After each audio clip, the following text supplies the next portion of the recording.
Bryan Freedman has just responded to Blake. Blake Lively, you're awful. You are so awful, and we were all right. Awful. You are so awful, and we were all right.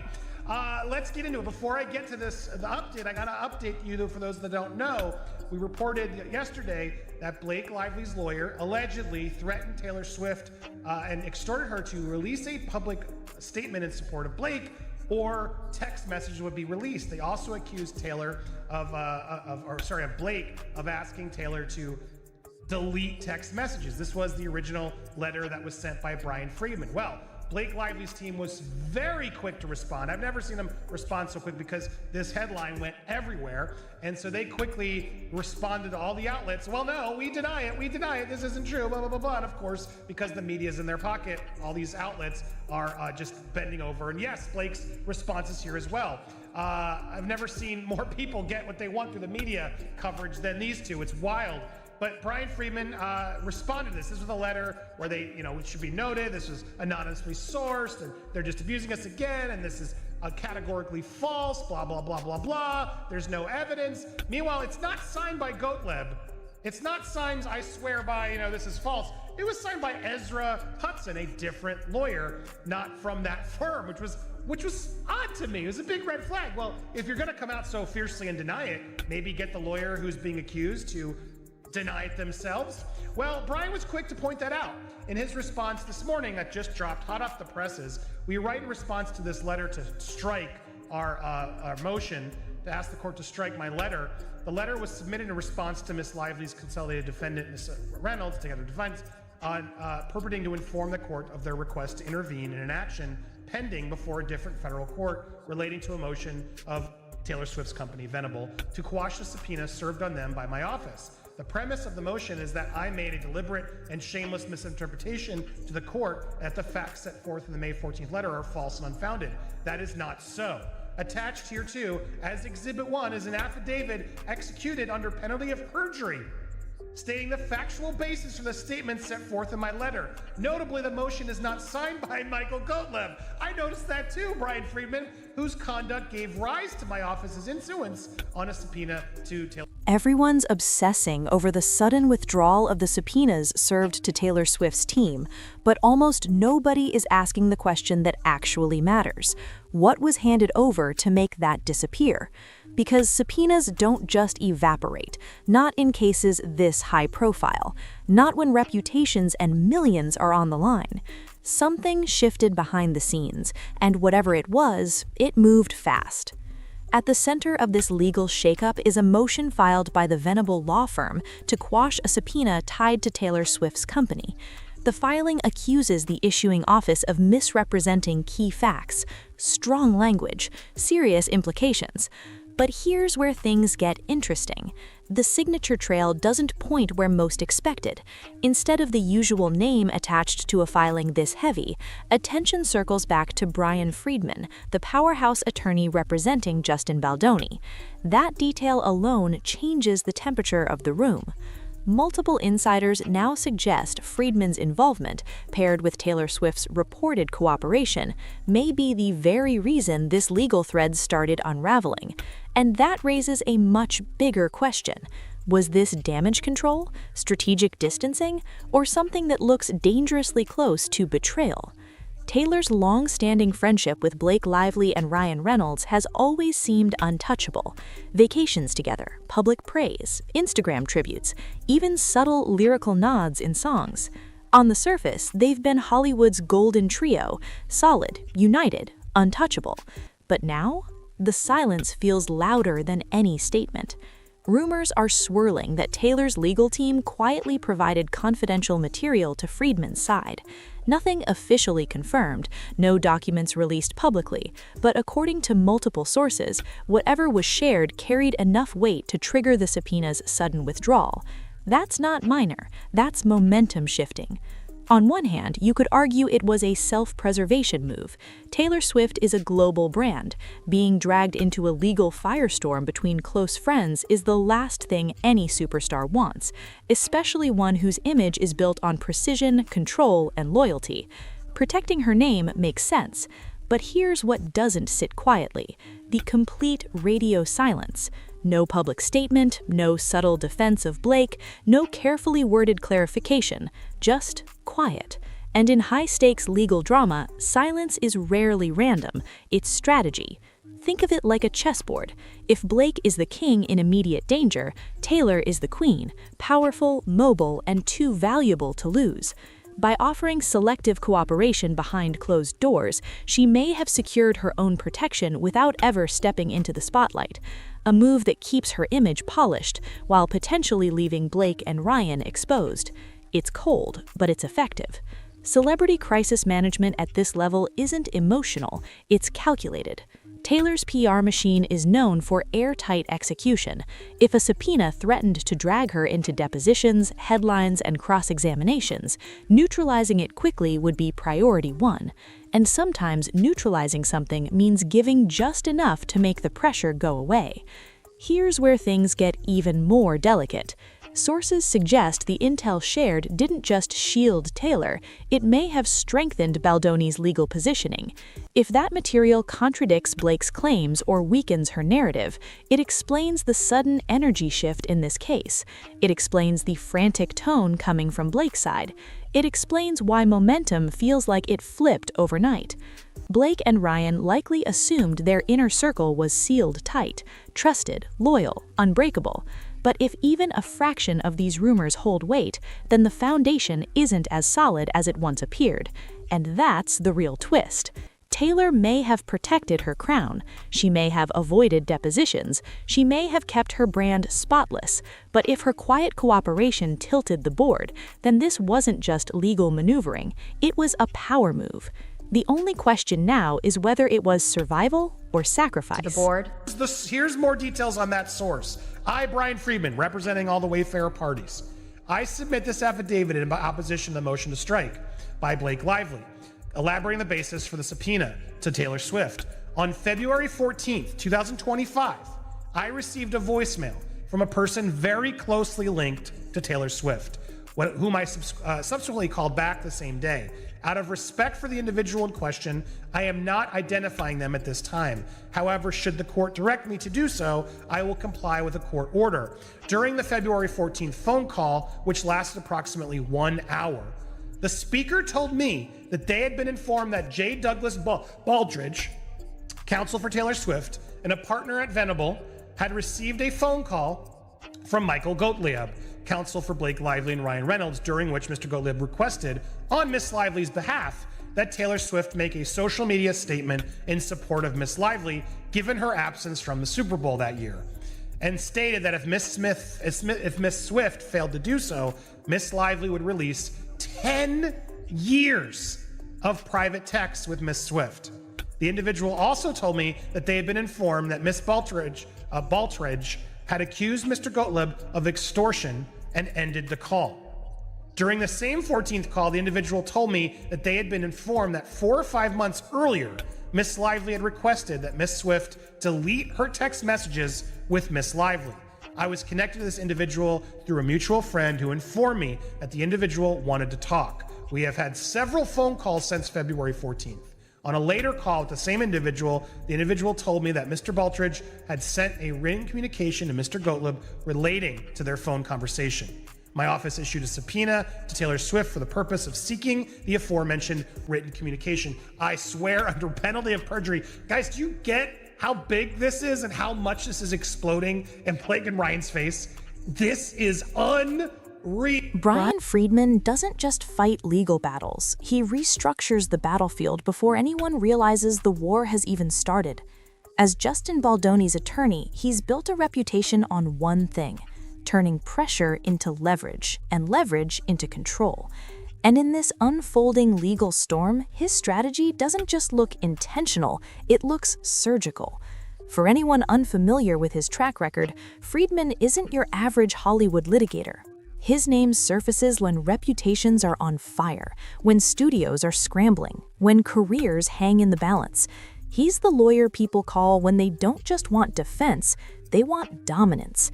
Every filing, every motion, every public ripple, measured. So when he issued a subpoena connected to Taylor Swift, someone not directly named in the lawsuit between Blake Lively and Justin Baldoni, that wasn't random, that wasn't accidental, that was placement. Because here's the thing, the subpoena may never have been about putting Taylor Swift on a witness stand, it was about pressure.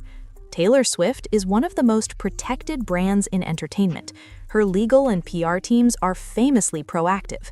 The moment her name enters a public court filing, the temperature changes. Headlines shift, attention multiplies, risk escalates. And Freedman knows that. By introducing Swift into the legal narrative, he created a high-stakes decision point. Either her team allows her to be dragged into depositions and cross-examinations, or they act swiftly behind closed doors to contain the fallout. And according to multiple insiders, that's exactly what happened.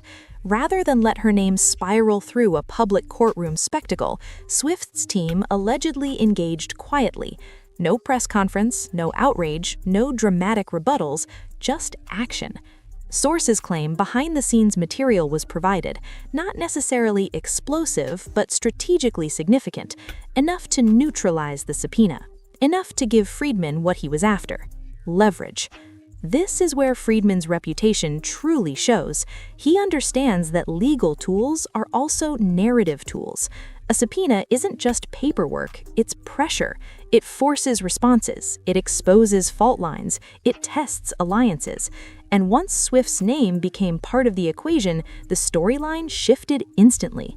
Suddenly, it wasn't just Justin versus Blake, it became, what does Taylor know? Why was she pulled in? And why did the subpoena disappear so fast? That pivot alone reshaped the public conversation.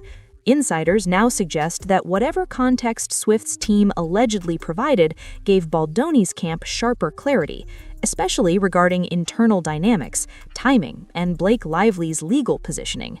Nothing confirmed publicly, but enough, reportedly, to tilt momentum. And that's the brilliance of the move. Taylor Swift was never the final target, she was the pressure point. By applying strategic heat to one of the most influential figures connected to Blake Circle, Freedman forced the board to shift. Once it did, scrutiny intensified around Blake. Her legal stance began looking less solid, her silence less strategic and more strained. Meanwhile, Baldoni's side appeared steady, calculated, quietly confident. And that contrast, that's powerful. Because in high-profile legal warfare, perception is almost as important as proof. And right now, perception suggests that one side is reacting while the other is orchestrating. Bryan Freedman didn't need Taylor Swift to testify. He needed movement, and he got it. I'm going to promote this shirt. I put it on again. Taylor Swift is declaring, I am nobody's dragon, girl. I am not your dragon. I've stayed quiet. I've stayed away. But girl, now that I'm getting dragged in this, you're about to get run over because I am not going to hold back. And I would bet you, all of this was like, well, you got to do that. You got to serve me. Yes, here's the tip, but you didn't hear it from us. You got to push it. You got to push it. And I bet you there's a part of Taylor that's kind of like, yes, subpoena me. Do it. I mean, of course, as Ron said yesterday, Ron Zambrano told us, yeah, every celebrity pushes back. All this sort of stuff happens. But, man, this is ugly. Notice, Taylor Swift, one of the most litigious people in the world, is not coming forward to deny any of this. Typically, when her friends, women under fire, are put in the spotlight like this, she is very quick to go after and declare and have her team shut up everybody. It's unreal the power Taylor Swift wields. Love her or hate her, it's all facts. The fact that she's not, we'll see, give it a day or so. If we don't hear from Taylor today to squash all of this and clear the air, well, that tells you everything. And I wouldn't be put about, if I bet you someone on Taylor's team has confirmed this to Justin's team. I wouldn't be surprised at all if this isn't coming from them directly. Look, we're frustrated too. We'd like to help, but our hands are tied unless you subpoena us. Just like the New York Times did to Blake Lively for those texts, right? Well, we're gonna need this if you're gonna do it. It's all biting her back in the butt. Why would she want those texts deleted? I'm so fascinated. Who is the source? Oh my God, this is getting good. This is getting good. Blake and Ryan must be, oh, can you imagine the stress they are facing right now? because now it's all coming to head. As I've been predicted, and I've been told by very good sources, this is going to explode so disgusting. Blake Lively's team wasted no time framing the subpoena withdrawal as a decisive win. On the surface, it looked clean, powerful, strategic. After all, when Taylor Swift's name exits a legal headline, that feels like a flex, a show of influence, a signal that the storm has passed. But when you look closer, the celebration starts to feel premature, because according to multiple insiders, the real story behind that withdrawal may have far less to do with Blake's legal strength and far more to do with the quiet, calculated maneuvering of Swift's team. And that changes everything. The real question isn't whether Blake won, it's what it cost. Sources familiar with the situation allege that Taylor Swift's legal camp provided confidential material directly to Justin Baldoni's attorney, Bryan Freedman, information significant enough to make the subpoena unnecessary. If that's accurate, then this wasn't a courtroom victory secured by Blake's side. It was a behind-the-scenes recalibration designed to protect Swift's interests first and foremost. That's not domination, that's containment. Yet instead of acknowledging nuance, Blake's camp reportedly rushed out statements layered with confidence and finality. The tone suggested triumph, resolution, closure. But to many observers, it felt like a redirect, a fast pivot meant to control headlines before deeper questions surfaced. Why did the subpoena vanish so quickly? What conversations happened behind closed doors? And who actually benefited from the exchange? It begins to resemble sleight of hand. With one hand, a banner of victory waves. With the other, damage control quietly unfolds. But illusions only work when the audience isn't paying attention. And right now, people are paying very close attention. Hollywood insiders recognize this playbook. When legal pressure builds, you create a new headline. You shift the narrative. You buy breathing room. It's PR crisis management 101. But here's the risk. If the underlying issue hasn't truly been resolved, or worse, if it's been quietly exposed, those victory laps don't just fade, they backfire. And that's exactly what seems to be happening. What was intended as a distraction is morphing into a secondary controversy. Critics are no longer just dissecting Blake's role in the lawsuit. They're analyzing the optics of her response, the speed, the tone, the overconfidence. Why celebrate so loudly if the withdrawal stemmed from strategic cooperation on someone else's terms? That perception matters, because in Hollywood, perception is currency. Studios, investors, and partners don't just evaluate legal outcomes, they assess stability, reliability, risk. And whispers are already circulating about how this episode might land with major collaborators. Disney, for example, is famously protective of its brand alignment. Even the suggestion of chaos around one of its high-profile talents can trigger quiet reevaluations behind executive doors. Instead of stabilizing the narrative, Blake's aggressive messaging may have amplified scrutiny. What could have been handled with strategic restraint now feels inflated, examined, questioned. The irony? This may have been avoidable, a measured statement, or even silence. Both could have allowed the story to cool naturally, but declaring victory too early transforms uncertainty into vulnerability. It invites deeper digging, and once people start digging, they rarely stop at the surface. Now, the spotlight isn't just on the legal case, it's on judgment, strategy, and credibility.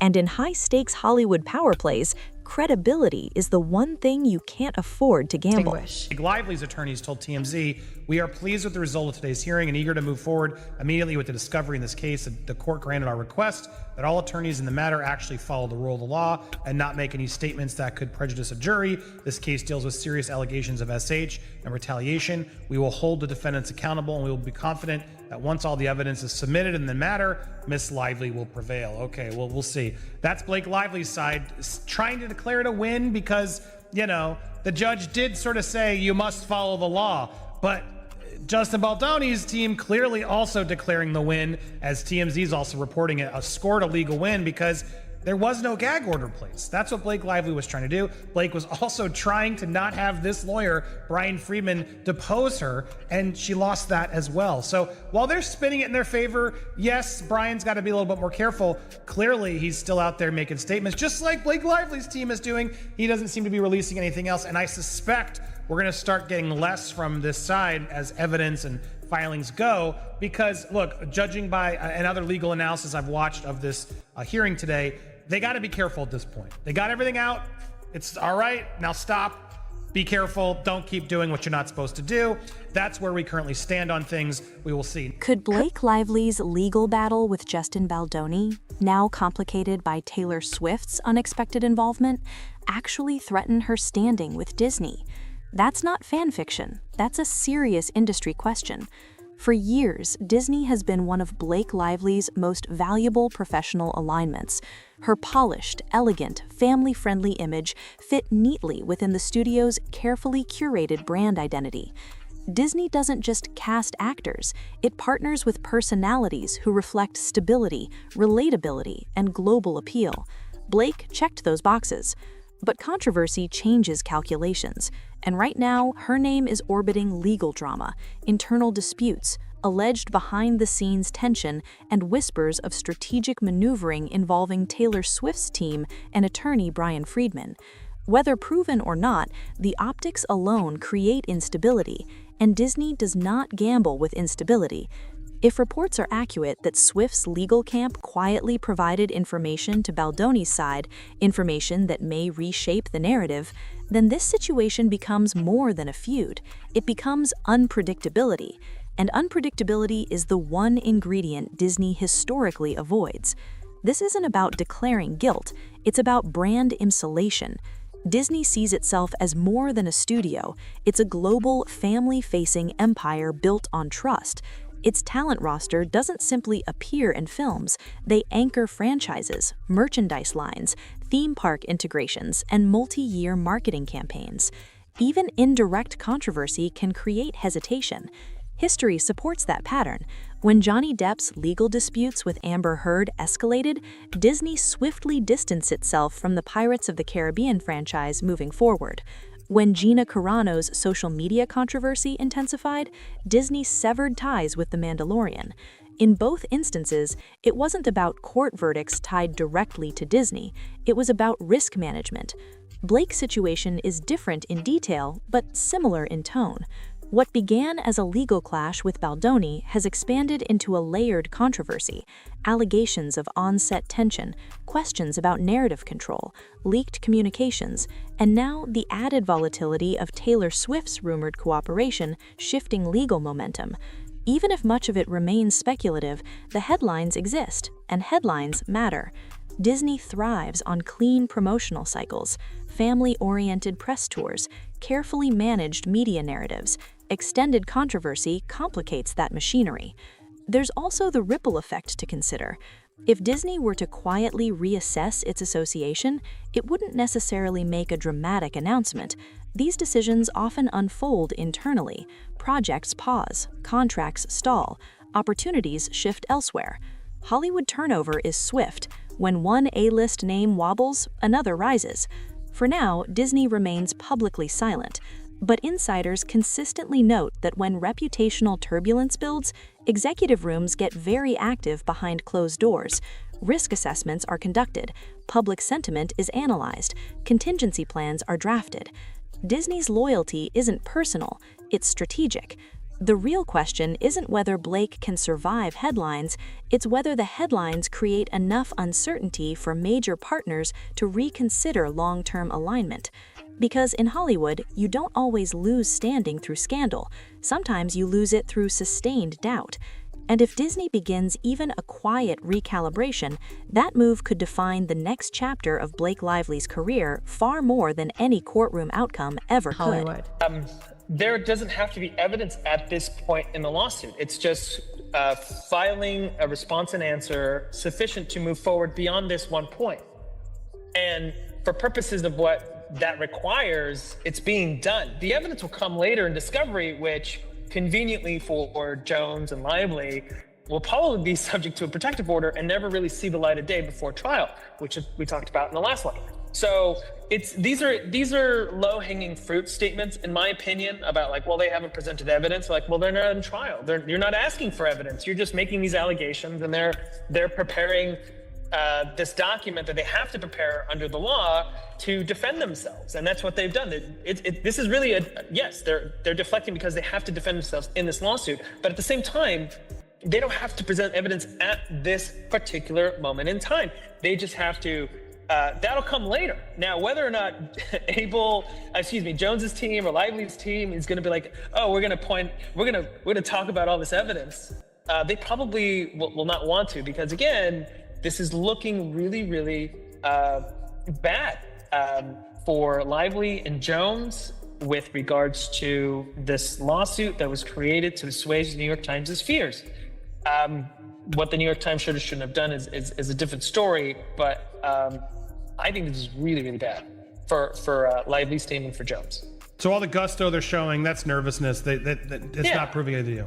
Yeah, it's low-hanging fruit, and they're doing the best they can with what they got. But this isn't, from a legal. Serious if you're an attorney, you're like, this isn't the evidence time. This is just the setting up the lawsuit. The twists aren't slowing down. And if industry chatter is even partially accurate, the next phase could be far more disruptive than anything we've seen so far. At the center of it remains Bryan Freedman, the attorney representing Justin Baldoni.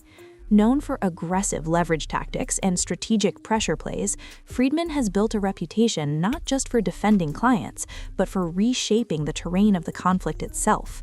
And according to legal observers, this may only be halftime. Momentum is power in litigation, and when an attorney gains it, the next move is rarely defensive, it's expansive. If reports about behind-the-scenes information exchanges involving Taylor Swift are even partially grounded, that development may have been a pressure test, not the final act.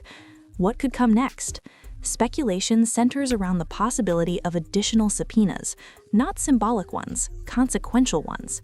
In complex disputes, especially those tangled in professional and personal relationships, subpoenas aren't just about testimony, they're about exposure. If new names are pulled in, collaborators, stylists, producers, agents, even mutual industry allies connected to Blake Lively and Ryan Reynolds, the case could evolve from a contained dispute into a broader ecosystem review. That's when things escalate. Hollywood operates on carefully maintained networks, shared representation, studio alliances, informal influence chains, and long-standing professional favors. Legal discovery has a way of testing how strong those networks really are. Once documents are requested and testimony is compelled, narratives can shift quickly. Freedman's past cases demonstrate a pattern, pressure that extends beyond the courtroom. In disputes involving Gabrielle Union and high-profile media conflicts connected to Megyn Kelly, his strategy often amplified public conversation alongside legal positioning. The objective isn't only resolution, it's leverage through visibility. That's what makes observers uneasy here. If subpoenas expand outward, individuals who assumed distance from the dispute may suddenly find themselves relevant. And relevance in a high-profile legal matter invites scrutiny, not just of current actions, but past ones. Even peripheral involvement can generate reputational ripple effects. There's also a psychological dimension. Litigation pressure compounds when social circles tighten. If mutual friends or collaborators are drawn in, loyalty becomes complicated, silence becomes strategic, and every public appearance, every social media post, every partnership announcement is reinterpreted. As for Taylor Swift, her relative quiet may be intentional positioning. High-profile figures often aim to minimize prolonged entanglement, especially when brand preservation is paramount. Whether her role was overstated or understated in early reporting, the perception of strategic withdrawal alone shapes the narrative. Still, the broader tension remains unresolved. If Freedman escalates, the case could transform from a dispute between individuals into a referendum on industry dynamics, influence, image management, alliance politics. That's when the stakes stop being personal and start becoming structural. For Blake Lively, whose public persona has long been polished and tightly controlled, sustained uncertainty presents real risk. For Ryan Reynolds, proximity alone can invite collateral scrutiny. And for Baldoni, continued escalation carries its own reputational gamble. One thing is certain, this is no longer a contained disagreement. It's a developing power contest playing out under intense public observation. And in Hollywood, once scrutiny widens, it rarely narrows quietly.